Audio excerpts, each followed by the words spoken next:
Hey there and welcome to SI Now. It's Wednesday, December 7th, and I'm Ryan Aselta. A couple of major conference coaching hires have been made in college football. We're going to discuss that and what those hires mean and who's moving where next, coming up later in the show. But we begin in Major League Baseball, where speaking of moves, the first major chip fell at the winter meetings on Tuesday. The White Sox and Red Sox pulled off a blockbuster deal that sends lefty Chris Sale to Boston. Let's welcome in SI baseball writer Jay Jaffe now. And Jay, Sale to Boston for a bunch of prospects, including one of the top prospects in baseball in Yohan Moncada. Why did this trade make sense for both Chicago and Boston? Well, these two teams are going in different directions. The White Sox have posted 4 straight losing seasons. They squandered a 23-10 start this past season. Looked like they might turn the corner. It's time to rebuild for them. They need to get young position players, young everything.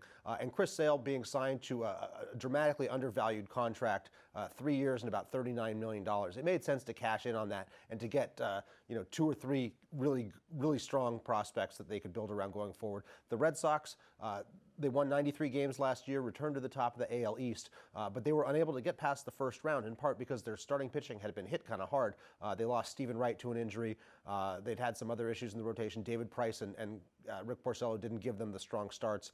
And Clay Buchholz, who was starting in that series against Cleveland, has never really panned out to be the durable third starter that they need. So with Chris Sale, they've got 3 guys who can contend for a Cy Young Award now.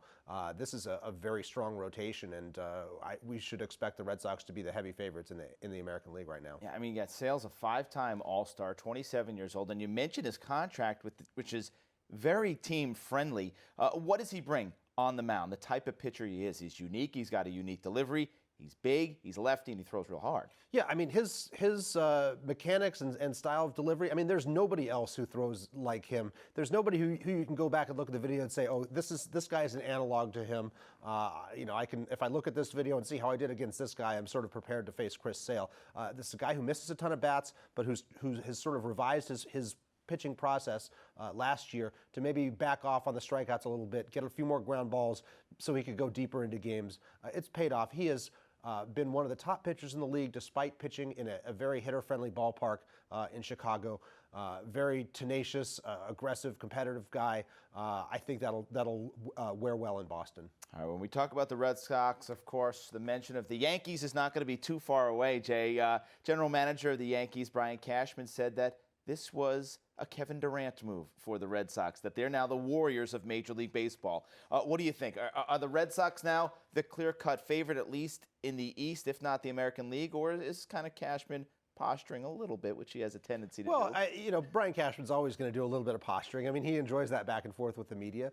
But there is a certain element of truth to that with regard to the Warriors. I mean, this is a team that has so many weapons. I mean, like I said, 3 Cy Young contenders now. You don't know which of those guys, Price, Porcello, and Sale, is going to be the best. And I think this is really they have to be the favorites in the AL East. When you look at what's happened to the Blue Jays, they're probably going to lose both Edwin Encarnacion and Jose Bautista. They still have an up-and-coming handful of players there, but you can't replace those 2 sluggers that easily. And the guys that they've brought in, Steven Pearce and Kendry Morales, are just not the same caliber of players. The Orioles, are a solid team, but I think that they have issues. They've got to replace Wieters and Trumbo, and the Rays are rebuilding right now. So yeah, the Red Sox are the clear favorites in the division. But you don't expect the Yankees to just sit back and do nothing here. What's the move that Brian Cashman really has to make this offseason? He has to stick to his long-term blueprint. I mean, we're past the point where the Yankees have to counter the Red Sox every move and vice versa.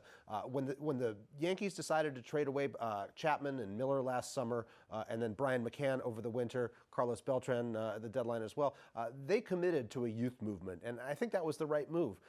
They have been getting old and expensive, and with an inflexible roster, they've shed all those guys, as well as Mark Teixeira, Alex Rodriguez. This is a new Yankees team, and unless they can get a good mid-rotation starter for fairly cheap without dipping too deeply into their stockpile of starters, I think that they need to stay the course, and which is why I really don't understand why they've been mentioned in connection with Chapman and Kenley Jansen for contracts that are going to be worth upwards of $80 million. To me, that doesn't really fit into the long-term plan. especially if you're trying to get under the luxury tax threshold, which is only going to rise by a little bit over the next couple of years. Especially when you get a guy like Dylan Betances who might be able to close for them for a lot cheaper price tag. National League Rockies today sign Ian Desmond, the former Ranger and National. 5 years, reportedly $70 million. Now, this is going on while Edwin Encarnacion is sitting around looking for that long-term deal. Jay, what do you think? Is the Desmond deal a measuring stick of maybe seeing where the market is? Teams hesitant to give the 5-year, $100+ million deal where it's going to take either less years or less money to get a deal done with someone like Encarnacion? I mean, it's tough to extrapolate too much from one deal. I mean, you look at Yoenis Cespedes' deal. He got the second highest annual salary of any position player ever. Timing the market is everything, sure, but that's not the second best hitter in all of baseball. So I think the jury's still out. Now, with Encarnacion, probably the top 3 or 4 teams that you would have expected to make a move for him have gone other directions. The Blue Jays have already signed Morales and Pierce. The Astros signed Beltran. The Yankees signed Matt Holliday. Again, he's not a guy who really made sense for the Yankees. The Red Sox have said they don't want to make a huge investment at DH to replace David Ortiz. They want to cycle guys through there. I think eventually Hanley Ramirez ends up there, and he's still under contract for a couple more years. So there's not any obvious spots for him. I know that the Indians have been talking to Encarnacion, the Rangers as well. I do think he gets paid, probably with a contract that's not too different from what Cespedes got last year, with an opt-out early in it and a chance to re-enter the market if he has another big season. What about the Nationals and Bryce Harper, that relationship? The news leaked earlier this week where Harper's going to be looking for 10 years and $400 million.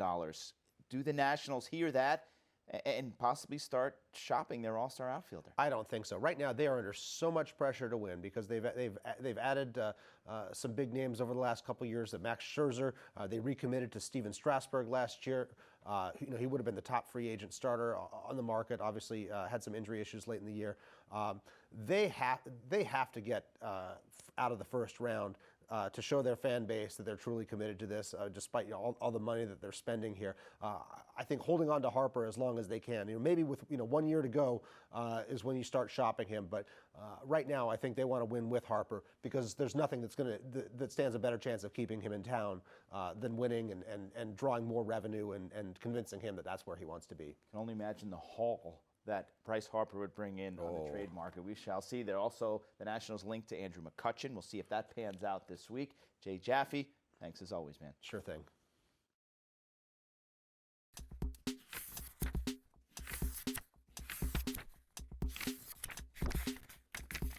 Well, the coaching carousel in college football is really starting to spin. Baylor has found the man they hope will change the culture in Waco, while this morning Oregon hired a new coach to replace Mark Helfrich. Let's welcome in SI college football writer Pete Thamel to break down some of the comings and goings. And Pete, the search is over at Baylor as former Temple coach Matt Rule was announced yesterday as the new head coach of the Baylor football team.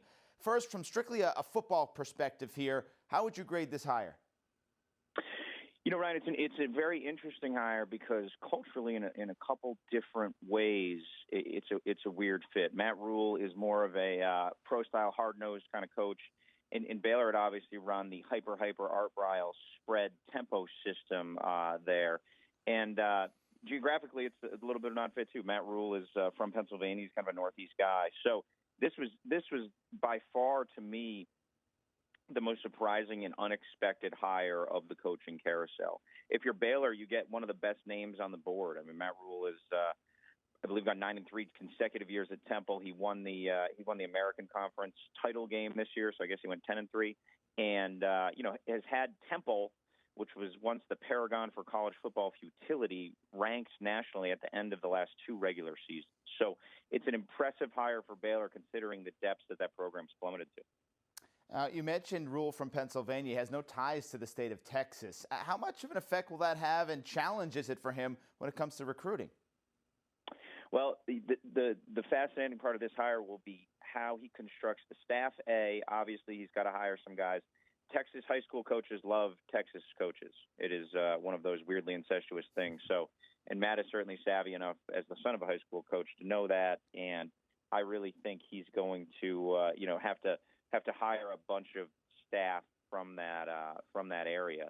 And then how does he set up the program stylistically on offense? That's what I'll be curious to hear in the upcoming days. All right, in the aftermath of the sexual assault scandal at Baylor, many feel not only a coaching change was needed, but a complete overhaul of the culture at Baylor has to happen. What steps do you think Rule needs to do immediately to take charge and ensure that change happens right away in Waco?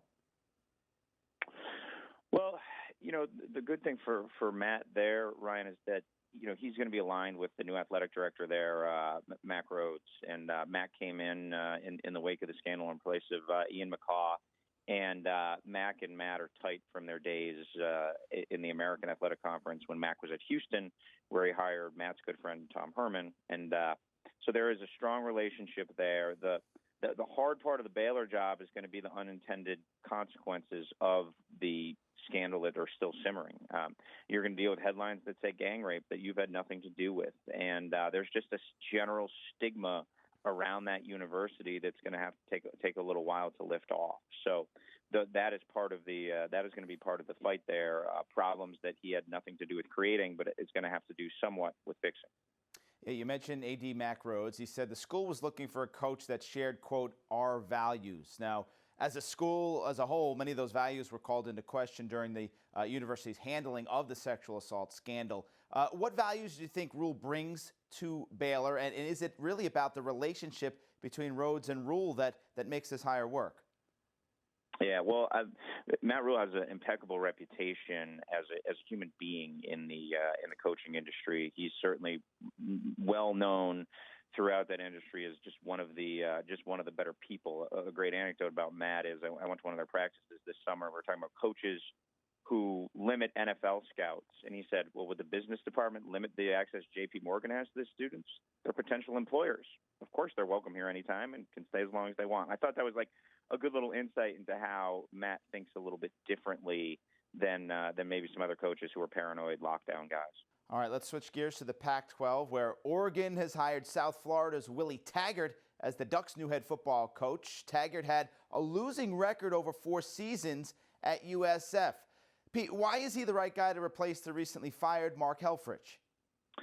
Well, Willie will bring an innovative and intriguing system to them that he used at South Florida this year to get the Bulls to a 9-3 record. I think when you look at Willie, he's been at Stanford and so been a prolific recruiter of the West Coast there, and obviously built and reshaped the USF program into a winner. They actually run a little bit of the style that they've cribbed from Baylor. Now, it's not necessarily the hyper tempo, but with the wide splits, and they did that to a bunch of success this season and had a really prolific year on offense. And I think that's what Oregon is looking to capture, is the schematic edge that it's lost since Chip Kelly left. Pete Thamel, thanks for being with us, and thanks for playing along with us, man. Thank you, Ryan. Appreciate you. All right, now as far as the players, the best of the best in college football will be honored this weekend in New York when the winner of this year's Heisman Trophy is announced. Here's Sports Illustrated's Pete Mundo with a look at the 5 Heisman finalists.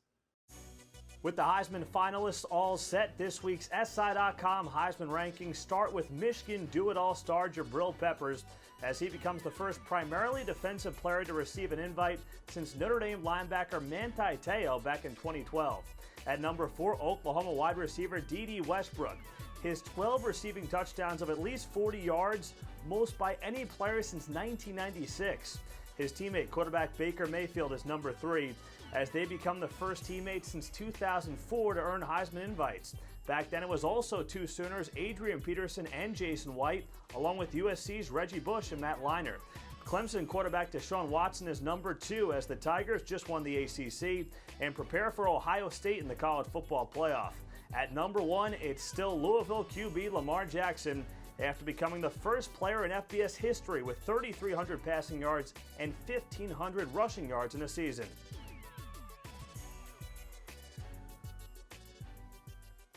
Well, before news broke of Rashaan Salam's tragic passing, SI Now's Maggie Gray had the opportunity to discuss depression, head trauma, and survival with a triumvirate of hope from both the military and the NFL. NFL Director of Football Development and Super Bowl champion Matt Burke, retired Brigadier General Rich Gross, and former Detroit Lions quarterback Eric Hipple stopped by the studio to bring awareness to the troubling mental health issues plaguing America's military veteran population and NFL players alike.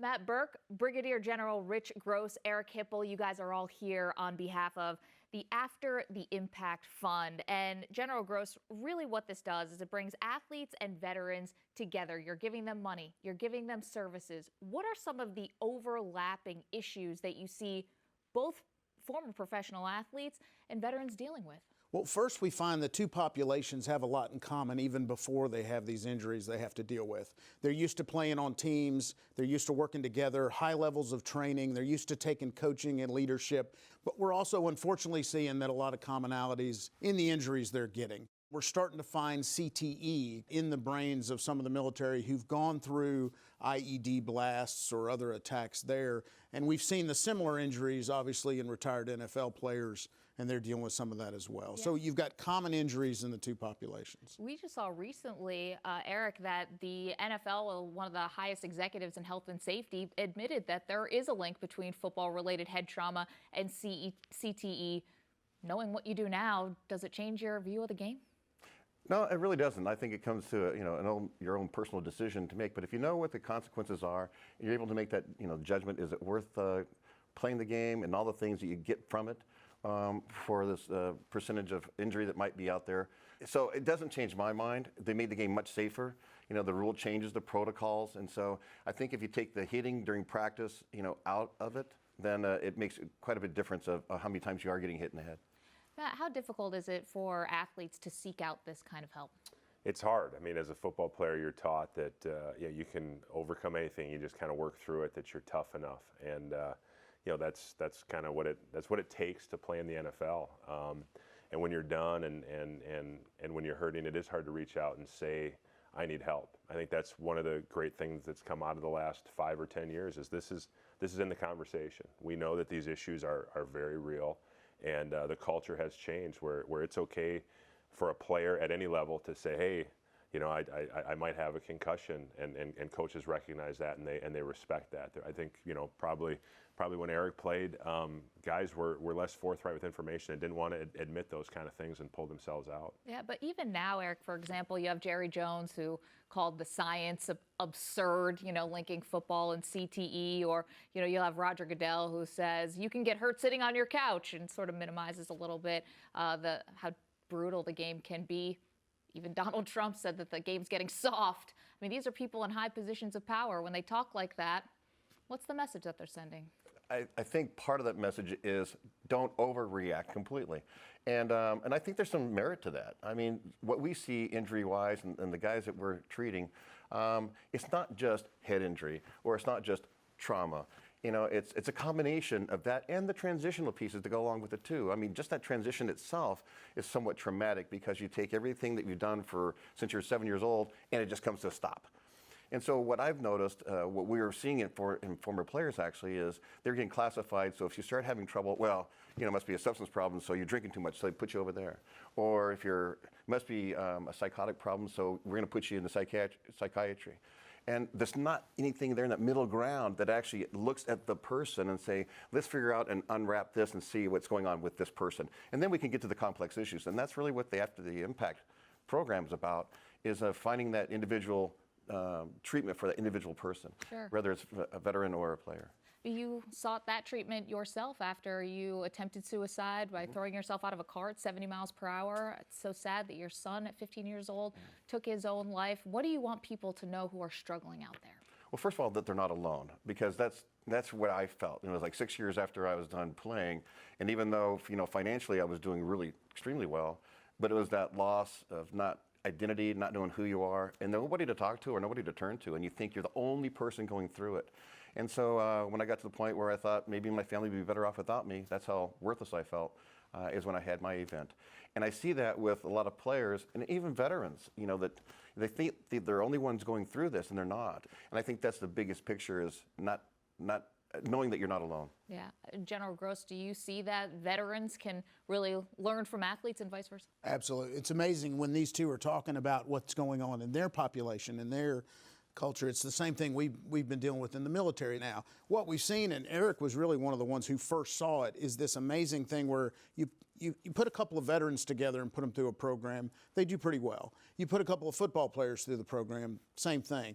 But you take them out of their comfort zone a little bit, pair a football player with a veteran, take them through the same program. It's amazing the synergy they get and how much better their treatment goes, how much more effective it is. And that was really the brainchild behind after the Impact Fund, is let's see if we can find a way to fund and group these folks together and send them through the treatment together. And it's been amazing so far. About 4 years so far that we've been doing it, and Eric was really the one who came forward and said, we need to start a fund, start a new center where we can do this on a regular routine basis. That's fantastic. Although it becomes institutionalized, right, Matt? I mean, through the institution of the NFL, through the institution of, the military, it's hard to break that pattern, isn't it? It is. Like I say, we're just kind of wired and trained to be a certain way. But there's such a mutual respect between the two populations, and I in no way want to try to compare what we do as football players to what our servicemen and women do. But I was always amazed when I played, when active or retired servicemen and women would come out to our practice and speak to us, and they would talk about the respect and admiration they had for football players. And I think part of that comes from when they're deployed. The NFL, those games, that's what they look forward to every week. Like, that's their escape from what they're dealing with over there. And so I think that it's built on this foundation of respect that the two have for each other. And we're all about teamwork. And we've got, after the Impact Fund, it's the Independence Fund, it's the Eisenhower Center, the NFLPA has been funding this work. So everybody recognizes that we have a problem and we need to fix it. And of course, for more information, after the impactfund.org is where people can go to get in touch with you gentlemen and the people who are working with your fund. Thank you so much. Really appreciate it. Great work you're doing. Thank you very much.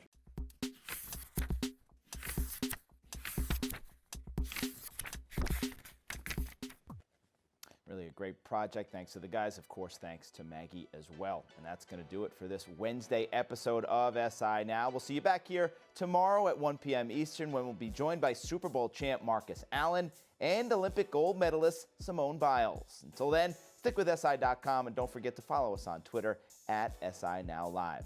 Have a great day.